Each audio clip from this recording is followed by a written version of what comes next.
Gracie from Epidemic. So excited to have everybody at our villa, and we're about to kick it off. We have an awesome panel with MD Motivator, Hannah Stocking, and Tejas Huller. Woo, woo, woo! It's going to be great. My name is Drew Baldwin. And I created the Streamy Awards, and I run Tube Filter. We focus on the business of the creator economy, and for almost 20 years we've been championing and writing about this space and trying to elevate the creator economy to realize the vision that I think we all have and we're going to be discussing today. The premise of this was like, we're going to take people who started with short form and who have visions and who are enabling longer form content, because this is a huge trend both on YouTube and just in general. Why don't we kick it off right now? Why don't you talk a little bit about your new projects and why you want to move into something bigger and what that does? Hi everyone, my name is Tejas Huller. I started creating on short form content in 2021. Everything always had an educational twist to it, but about 2 years ago, I wanted to take that leap to be more of a long form creator. I just think that's how my brain works. I went from making 30-second videos to like 30-minute videos to up to 60-minute videos. I do documentary style content, so psychology, statistics. Last year I made one called How to Become More Attractive Scientifically, and it was a big project there. It's been going great, by the way. Thank you. Wow, appreciate it. Yeah. And then my future project I'm working on right now is What is Love Scientifically. So it's something I'm trying to spend about a year on. And so again, went from like TikToker to trying to create a docu-series that could live maybe on YouTube, but hopefully maybe more. And we're going to get into the motivation behind that. Yeah. But let's just talk a little bit to Hannah about, like, the queen here. Hi, everybody. I'm Hannah Stocking. I'm a creator, actress. I've been creating maybe for 12 years now. Yeah, it's amazing. Yeah. Yeah. I'm like a cockroach. You can't get rid of me. You'll never get rid of me. Started on Vine. I've gone on to Instagram, Facebook, Snapchat, YouTube, TikTok. I started doing 6-second videos up to 15 seconds, and then I escalated to YouTube, and I was pumping out more highly produced sketch format content that could range anywhere from 3 to maybe 12, 20 minutes, more longer form. And, I'm always honed in on the short form as well. I pump out, minute-long skits every other day. And yeah, long form is something that I've always been intrigued in, especially as a creator. It's just fulfilling your creative passion. And, I'm also starting to act more. I have a rom-com coming out on Netflix September 12th. Everybody check it out, The Wrong Paris. Yes. And my goal is, I learned how to be a creator by being in other people's videos and seeing how they created. And now my goal is, keep booking roles, keep booking movies, and really learn that process. And, I've already been creating, writing, producing, directing, and editing all of my videos. And when it comes to movies, I want to learn how to do everything as well. But there's, many more jobs where it's the boom operator or the second AD or even just the PA. I want to just hone in, even just visual effects as well. I want to hone in and really learn everybody's job to be a maximum epic filmmaker. Well, awesome. I mean, huge career. She's also a Streamy Awards honoree and was in the Streamy Awards a couple times. I'm really like the creativity flowing from this queen right here is just unparalleled.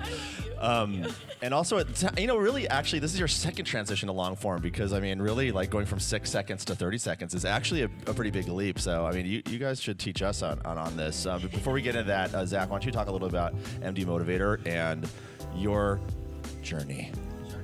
My name is Zachary Daradowski. On social media, it's MD Motivator. Stands for Medical Doctor Motivator, because I was in medical school during the pandemic. Got super depressed, so I started making videos to find a friend, because someone really helped me one night. And it transitioned from short form mental health awareness videos, blindfolded hugging strangers, to giving away flowers, to gift cards, to money, to raising hundreds of thousands of dollars, to millions of dollars for individuals, mom and pop shops, families, you name it, through the crowdfunding and sourcing and helping people. So my whole premise on my content is to create content that makes kindness cool and to evoke enough emotion so people want to change and see that positivity is still cool in social media. And in 2025, we need that now more than ever.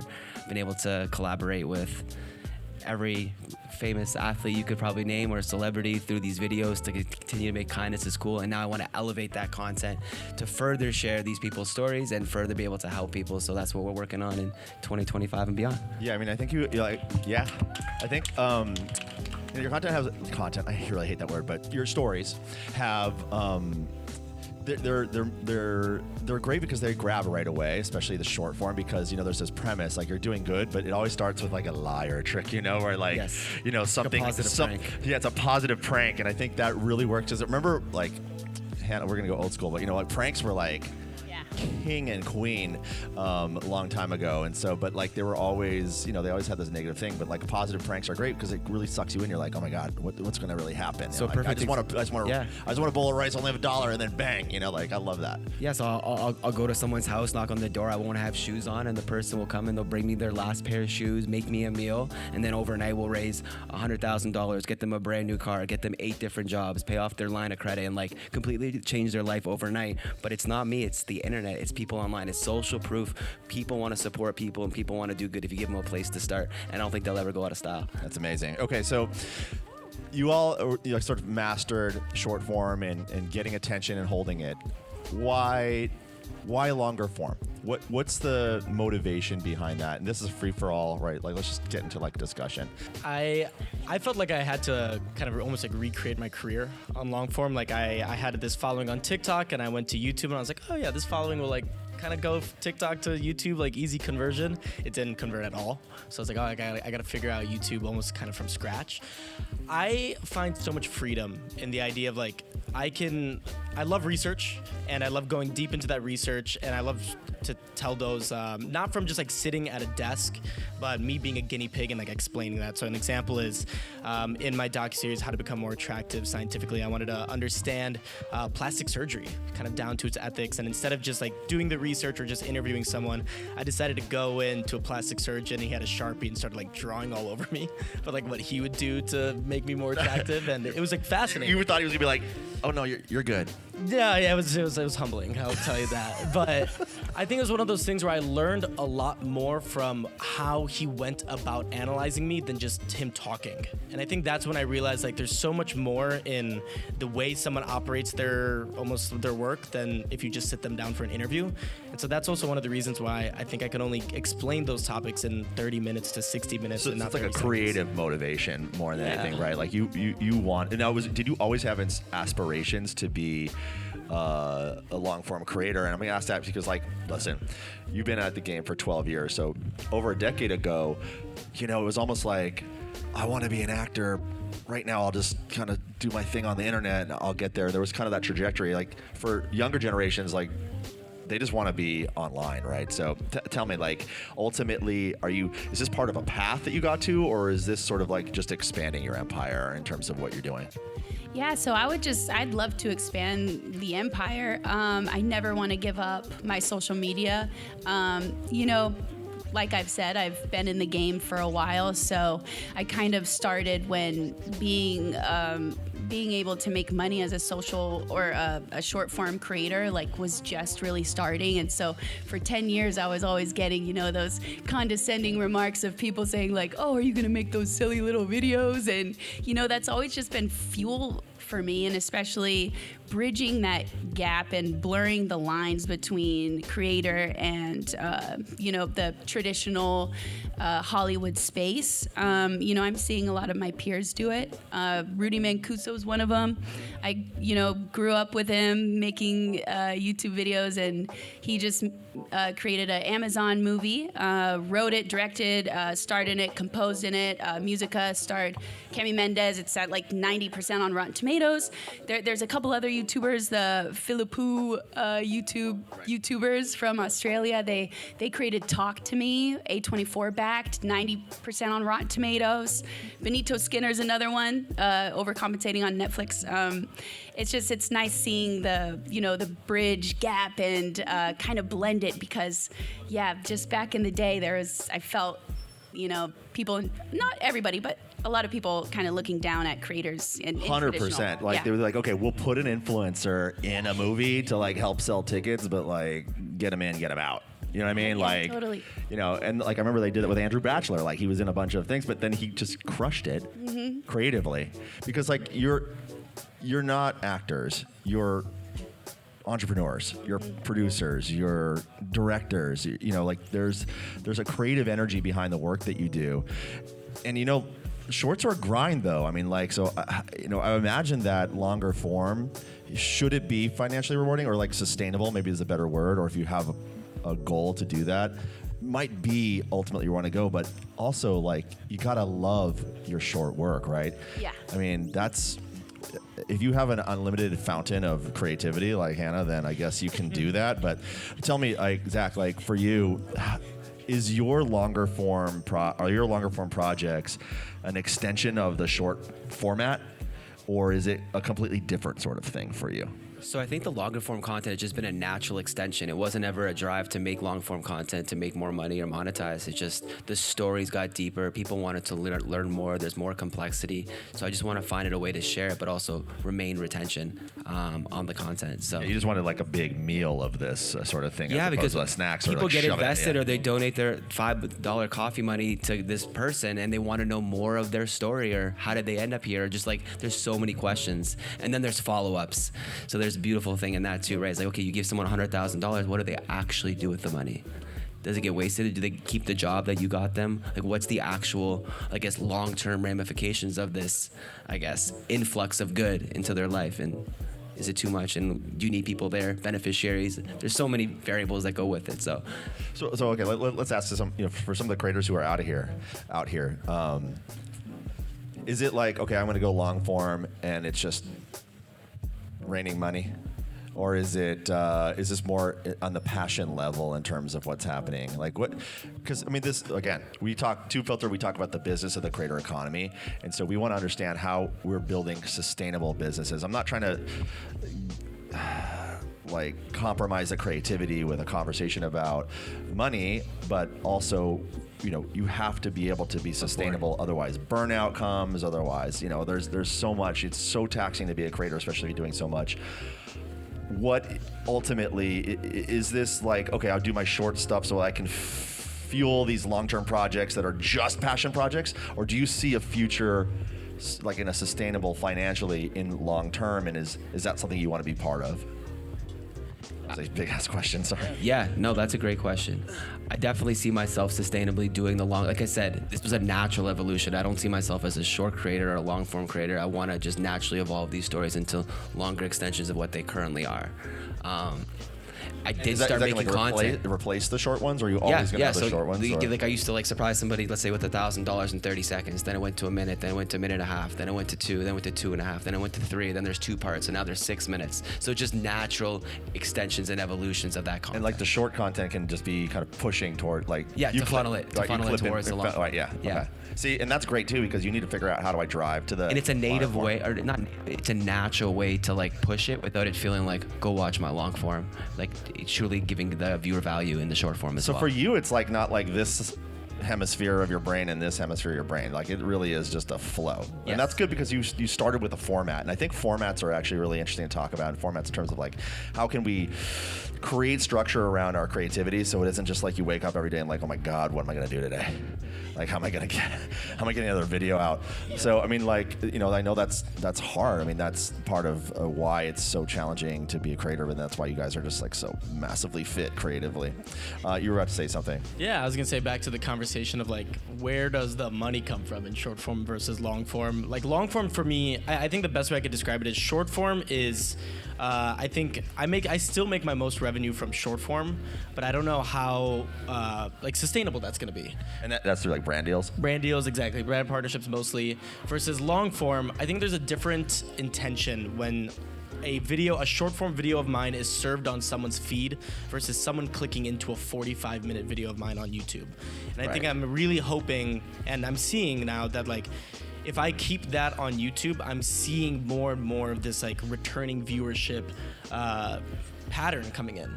And that to me is like long form has more sustainable revenue, and I do think there's going to be that point where long form is going to be more revenue driving and more sustainable. So it's an investment, is what you're saying right now. And then, Exactly. okay, gotcha. Yeah. That's really interesting. And then, Hannah, how about you? Like, I just feel like you're just a different case because you've been around for so long, from Vine to long form 30-second videos to longer form one, and then now you're like doing features and movies, and that's interesting. And also, like, being in a movie, that also should be interesting because it's like you don't have any control there. But anyways, talk about that. Yeah, I mean, it's being on set versus on your own set is a completely different ball game. What is interesting, and maybe some advice, or this could help some people if you guys are interested in getting into traditional movies, is I think starting as a creator, you're always creating your ideas and, having your own thoughts and opinions on things. And I remember going to set every day and, I would just kind of start improvising and saying like a couple lines, and then it kind of got to the point where the directors pulled me aside and they're like, "Hey, we actually want to add you in a couple scenes. What do you want to do here?" And then the day before, I was already up late, like, oh, imagine if this scene went here, or if I said this, or this character came in at this time, and I was already kind of prepared with ideas. And I think that just comes from being a creator to the core, and it made my mind is going to everybody in showbiz happy. The directors, it made the directors very happy. But you have to be working with the right partners, right? Like, and that works with Totally. brands too. Like, brands need to understand, like, gotta let creators do their thing. That's why you're working with them, right? And that works also creatively with movies, and unless it's your control your own project, right? So, and I imagine, like, you're gonna get to a point with your original projects. You're gonna be working with a studio. You're gonna be working. I mean, look, Mr. Beast did a great job staying in control of Beast Games within Amazon. I mean, he paid for it, really, literally too. But that was important for him. But if you're collaborating with anybody, you have to collaborate, and that's still, I think, what is being discussed here in Cannes Lions is like, how do we crack the nut here in terms of how to work with creators, because brands are used to having complete and total control over their brand. Or at least the perception that they do, because the consumer creates their own narrative about your brand, whether you control it or not. And then how can we leverage these extraordinarily creative people to basically position the brand to the audiences that love the work that they do? And that is a collaboration. I think that's what we're all trying to figure out. So, I think great brands that get it are like Epidemic Sound. They know how to, they didn't put us in a basement. Very much the opposite of that. I think, just kind of last words about, I think, two things: dream project and dream brand to work with, and we'll run through that, and then we'll have to conclude, which is like so crazy that's that fast. But why don't we start with you, Zach? Dream project, dream brand to work with. Two separate questions. Off the top, dream project: give $1 million away with Drake. I want to give $1,000 to 1,000 single moms at like a gas station on like a Mother's Day with him in Toronto. I think he's Are really you Canadian? I'm Canadian. I'm from right outside Toronto. Oh. He follows. We've connected before, but that's like the dream project. Okay, we're off the manifesting cuff. this. Manifestation. Someone record that. So we're gonna make that come to life for some amazing brand. moms. And then dream brand to work with. Anyone that wants to do good. Like, I don't have a dream brand to work with. I just want someone that really values helping people and being kind, and that love supersedes everything. And every brand can align with that. So For only $1 million. Plus, of course. that's for Drake. That's not for the brand. So yeah, those are my two. Good. I love that. I would say my dream project is to create and direct a movie and continue to try to Yes. blur the lines from creators to traditional media. And then a dream partnership would probably be something with cats. I rescue kittens a lot. So back home, my mom is taking care of 9 kittens. I had no idea that about you. Yeah. Wow. Wait, do you want to do like a cat movie? Maybe, I don't know. Like, would you do a would love comedy or that. would you do a drama? Like, what would you? I don't know. I would probably do comedy since that's just what I've been repping out for 13 years. But Because I could totally see you like descending in like a CIA, like on like a sort of Mission Impossible style kind of thing. Like, Yeah, can you yeah. see her like kicking ass, like in like yeah, saving all like, the a kittens in the yeah, world. It's like, yeah, like kitten saver. Kitten Woman. Okay, Yeah, a sequel to it's coming. It's Catwoman. happening. It's manifesting, people, right now. Yeah. All right. That is so great. just- My dream project, very similar to Hannah here, is to direct this next docuseries, which is What is Love Scientifically. Yes. I'd love to see if this could live somewhere more than just YouTube. Maybe I should ask you for advice after this, which would be great. And then dream brand, I've been getting into woodworking a lot. So it's not even it's not even correlated to my brand at all, but if like a Home Depot, like wood is expensive. Okay. Like Yes. a lumber yard, No, for that sure. would be amazing. Some power tools, but it will make no sense anywhere, but that's where my extra time is going. So Okay, that sounds would make me great. the happiest. Well, this is great. Okay, so let's manifest that. Everyone, take a minute. Okay, we got it. All right, it's time to go. Thank you so much. Thank you, Epidemic Sound, again for making this beautiful venue happen and inviting these wonderful people. I thought it was pretty inspiring. I'm Drew from Tube Filter and the Streamies, and we'll catch you on the Quaset.